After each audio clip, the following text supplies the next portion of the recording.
So I wanted to offer you some ideas that have really served me well, because I'm just like you. I'm trying to aspire to the top of the mountain over the course of the rest of my life. And the first idea that life has really taught me is really this: small wins matter. What you do every day is far more important than what you do once every decade. I want you to really think about that idea. What you do every day is simply your life in miniature. And as you live every single day, so you're crafting your life. What you do over the next hours is really building your future. And if you can just get, and I can just get every single pocket of 24 hours right as best as we humanly can, the rest of our life is going to take care of itself. So small wins matter. The little win with your family when you feel like watching TV sets you up for another win the next day. A little win of getting up at 5 o'clock and running your morning routine sets you up for a habit of a 5 a.m. club morning routine. Small daily improvements over time will lead you to stunning results. Tiny wins are the way to greatness. And that's one of the things life has taught me. When you look at the great companies, whether it's an Amazon, whether it's some of the tech startups coming out right now, whether it's a Zappos, whether it's a FedEx, whether it's a Nike, whether it's a General Electric, whether it's some of the little shops in your neighborhood that we really admire because people still cook the food with love, or they serve the food with love, or people have an attention to detail. Great companies are built by those small, steady optimizations every single day. If you look at any great product, it wasn't just one day that built the great product. It was a culture and a mindset of daily innovation and optimization when done consistently over time, which led to world class. Even relationships. A great relationship, it's all about those small daily wins when done consistently leads to a lifetime of love. I was walking in the woods last week, and there was an elderly couple walking in front of me, and they really stood out because they were moving fast, and they were also they had these ski poles, and so this is the autumn in my hometown, and they were walking with these ski poles, and so I sort of joked as I walked by them because it's pretty much only the three of us in this deep forest, and I said, "You're missing the snow," and they sort of laughed, and we actually walked for about half an hour. And we started going pretty deep. And they said to me, "We've been married 52 years. And I said, 52 years, what's your secret? And the woman says, "Well, I've had to put up with a lot," which made me laugh. And then it was all about the little, small, daily things they did to foster a lifetime of love. And that's my metaphor for you on rule number one. Rule number two, nothing fails like success. You're successful, maybe it's in your health, maybe it's in your finances, maybe it's in your career, maybe it's in your family life, maybe it's in the way that you show up in the world. Awesome. You're in a really vulnerable place right now. It is one thing to be successful. It is another thing to sustain success over the coming decades. Play the long game. Aim for legendary. Don't just say, "I want to be world class in my dominant pursuit for a little window of time." Say, "I want to have the guts and the grit and the acumen and the mindset and the capability and the commitment to create enduring success." And that's why I say nothing fails like success.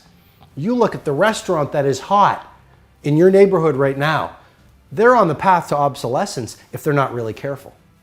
Sure, they went from a little neighborhood shop that made beautiful pasta, that had great service, that had the owner on the floor, shaking your hand, getting to know your name. Then they got written up in the magazines, and then they got interviewed, and then word of mouth spread like wildfire. And what happened? They became arrogant. You see, success can be so toxic. And it happens, it is such a pull on every human being. It just plays with your mind. And you literally shift from humility to arrogance. You shift from humility to arrogance, and once the arrogance sets in a mindset, it starts to populate every other person on the team, every other person in the culture, every other person in the community. And it is a very short fall from success to irrelevance. So lesson number two is nothing fails like success. As you become more successful, become more humble. As you become more successful, work even harder. As you become more successful, care even more about your product. As you become more successful, learn even more. I invite you, when you are the titan of your industry, be sitting in the room with 18-year-olds beginning their game. When you are the icon of your field, be the person who is up not at 5 o'clock anymore. Let's play at 4 o'clock, reading, listening to the podcast, writing in your journals, setting your goals, focusing on your intentions. As you become more successful, be more humble. As you become more successful, be even more punctual. As you become more successful, become even more passionate. As you become older, become even younger. Yesterday, I was walking on the street and I met this man in his 80s. He said, Robin, I finally retired. He's probably close to 90. And he is a legendary clothier in the country that I live in. And he just retired. And he started his shop, which is now an empire, in 1954. So I don't know what that is, but that is decades and decades and decades and decades. And he did not want to retire. He just retired, but he is still on fire to do amazing things. Age is just a number. Do not let an old person into your body. Nothing fails like success. Number 3, life has taught me, no ask, no get. There is huge power in asking for what you want.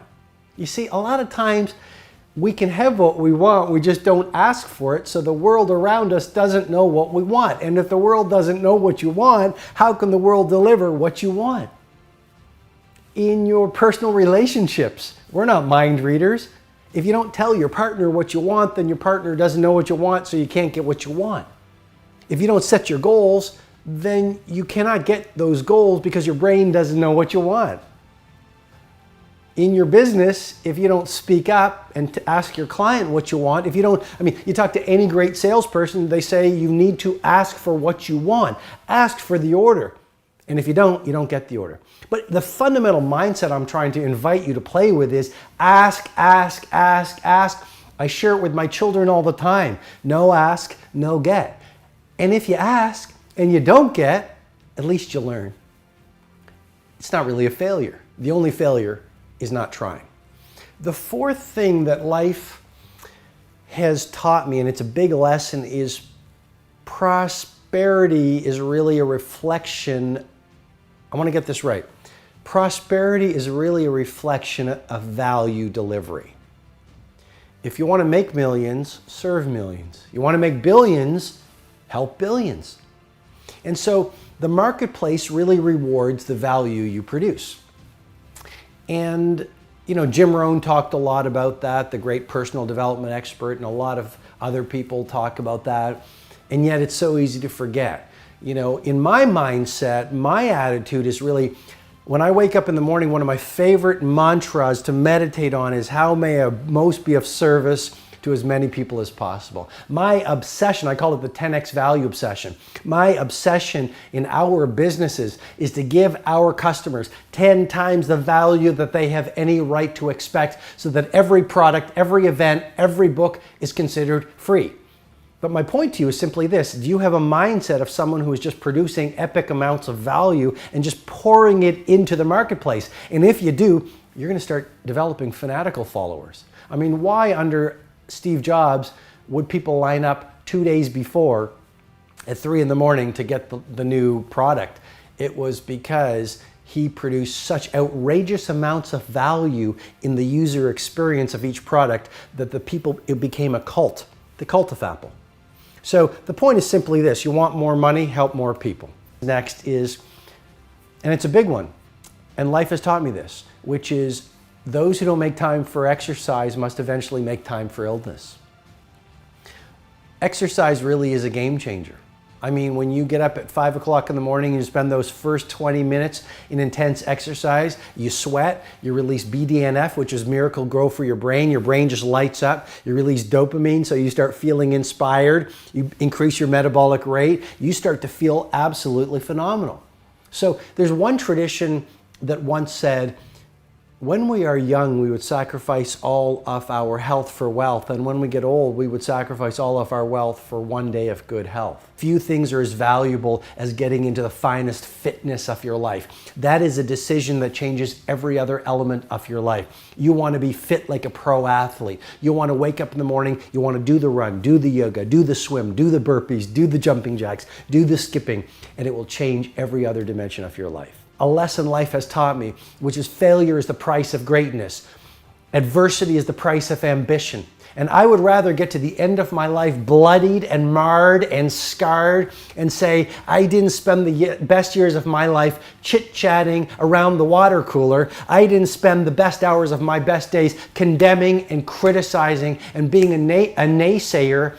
I spent the best years of my life gloriously standing in the fire of ideals, my goals, and trying to get what my heart's desires said I should do done. Even though I fell and I was bloodied and I was laughed at and I was criticized, sometimes hated, and people tried to tear me down, that to me is what life is all about.